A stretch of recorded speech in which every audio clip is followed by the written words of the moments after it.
Tell you that forecast has me thinking a health alert is in order. Heat can really be a killer. The U.S. Department of Health and Human Services reported more than 1,700 deaths in 2022, 2,300 deaths in 2023.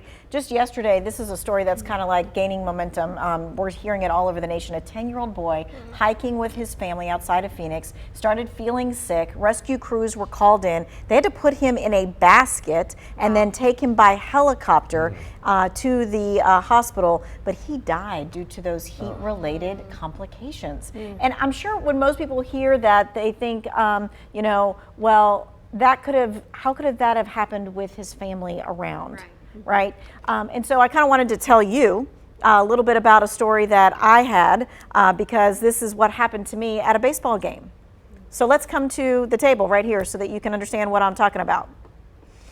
So I was there at 4th of July last year, and I was not feeling good. I was sitting there watching the baseball game with everybody else. Everybody else was still sitting in the same place. All of a sudden, I just didn't feel good. And I was like, I think I just need to get out of the sun for a minute. And as I walked to get into the shade, I got tunnel vision.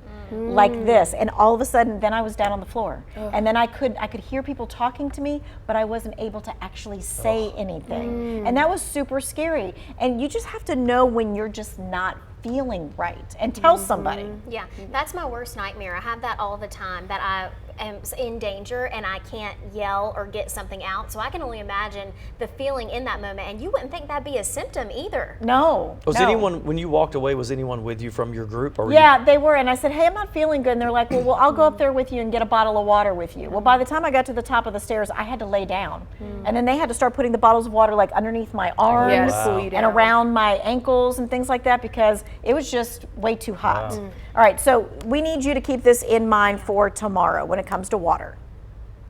There's a lot of things we can do to help to avoid that. Obviously, staying indoors and avoiding strenuous activities in the hottest part of the days. Of course, staying well hydrated is very important. And it's important to drink before you feel like you're thirsty. If you're getting thirsty, then you're already, a little bit behind.